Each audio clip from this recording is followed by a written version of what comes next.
తీర్మానం చేశారు. గ్రామస్తులకు భయపడిన సాయిబాబా తల్లి ఆయనను వేరే గ్రామంలోని శ్రీ వెంకూసాబాబా ఆశ్రమంలో చేర్చాలని నిర్ణయించుకుంది. బాబాకు విద్యాబుద్ధులు నేర్పమని శ్రీ వెంకూసాబాబాను కోరింది.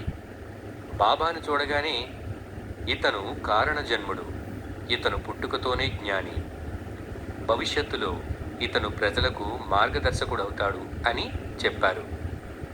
బాబా అక్కడ అన్ని మతాల గురించి తెలుసుకున్నారు.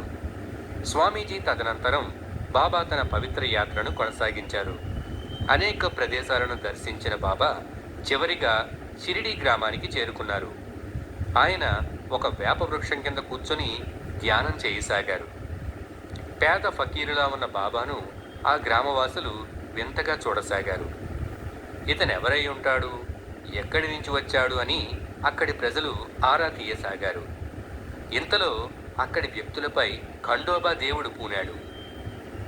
వారు ఇక్కడ ఏదో దివ్యశక్తి ఉందని చెప్పారు. బాబా వారిని ఆ వేప చెట్టు మూలంలో త్రవ్వమని చెప్పాడు.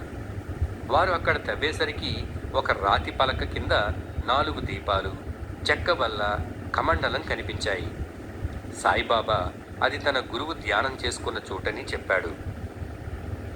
తిరిగి ఆ సొరంగాన్ని మట్టిలో మూసేశారు. ఈ సంఘటన తరువాత చుట్టుపక్కల ప్రజలు బాబాకు నమస్కరించడం ప్రారంభించారు.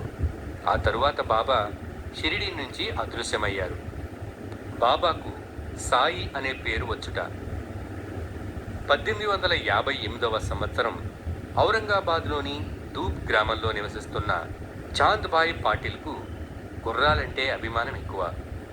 గుర్రాలను తన పిల్లల్లాగా భావించేవాడు. తన తెల్ల గుర్రాన్ని ఏ లోటు లేకుండా బాగా చూసుకోమని పనివారికి చెబుతుండేవాడు. హఠాత్తుగా ఒకరోజు ఆ గుర్రం కనిపించకుండా పోయింది. పనివాడు వచ్చి ఆ గుర్రం కనిపించడం లేదని చెప్పాడు. చాంద్ పాటిల్ ఎలాగైనా గుర్రం జాడు కనిపెట్టమని పంపుతాడు. అతను కూడా గుర్రం కోసం గ్రామం అంతా గాలిస్తాడు. అలా వెతుకుతూ అడవిలోనికి వెళ్తాడు. అక్కడ ఒక యువ ఫకీరు మామిడి చెట్టు కింద కూర్చుని ధ్యానం చేస్తూ కనిపించాడు. ఈయన తేజస్సు చూస్తుంటే సిద్ధుడి వలె ఉన్నాడు. ఈయనను అడుగుదాం అని నమస్కారం పెట్టాడు. నా గుర్రం కనిపించడం లేదు, ఎక్కడ వెతికినా అది దొరకలేదు, మీరే నాకు దాని జాడ తెలియజేయాలి అని వేడుకున్నాడు. అప్పుడు బాబా కళ్ళు తెరిచి, దిగులు పడకు, ఇటుగా వెళ్ళి వెతుకు, నీ గుర్రం జాడ దొరుకుతుంది అని చెప్పారు. వెంటనే కృతజ్ఞతలు తెలిపి అటుగా బయలుదేరాడు చాంద్ పాటిల్. అతనికి తన గుర్రం దొరికింది. అతను పరమ ఆనందంతో ఆ బాబా మహిమాన్వితుడు, ఆయనను తిరిగి దర్శించాలి అని తన గుర్రంతో బాబా వద్దకు వచ్చాడు. బాబాకు నమస్కరించి, స్వామి, మీ అనుగ్రహం వల్ల నా గుర్రం నాకు మళ్ళీ దొరికింది. మీ రుణాన్ని నేనెలా తీర్చుకోగలను అని అడిగాడు.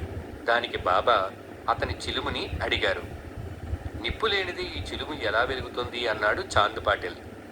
బాబా సటకాతో భూమిపై కొట్టి నిప్పును పుట్టించారు. చాంద్ పాటిల్ చిలుమును ముట్టించి బాబాకు ఇచ్చాడు. బాబాను తన ఇంటికి ఆహ్వానించాడు. బాబా, నువ్వు ముందు ఇంటికి వెళ్ళు, నేను ఏదో ఒక రోజు తప్పక వస్తాను అన్నారు. చాంద్ పాటిల్ దిగులుగా ఇంటికి వెళ్ళాడు. బాబాగారి రాక కోసం చాలా ఎదురు చూశాడు. 2 రోజుల తరువాత బాబా చాంద్ పాటిల్ ఇంటికి విచ్చేశారు. చాంద్ పాటిల్ బాబా గారికి పరిచర్యలు చేశాడు.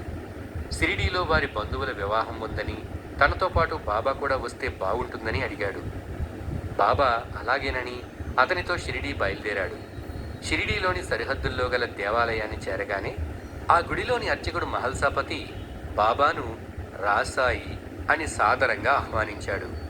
దివ్య తేజస్సు కలిగిన బాబాను మొదటిసారిగా సాయి అని పిలిచింది మహల్సాపతే. నాటి నుండి బాబాను అందరూ సాయి అని పిలవడం ప్రారంభించారు. వివాహం పూర్తయిన తరువాత చాంద్ పాటిల్ బాబాను తిరిగి తమ గ్రామానికి వెళదామని కోరాడు. కానీ బాబా షిరిడీ తనకెంతో ఇష్టమైన గ్రామమని, తను అక్కడే ఉంటారని తెలిపారు. చాంద్ పాటిల్ షిరిడీ వదిలి తన గ్రామానికి బయలుదేరాడు. సాయిబాబా దినచర్య. సాయిబాబా అతి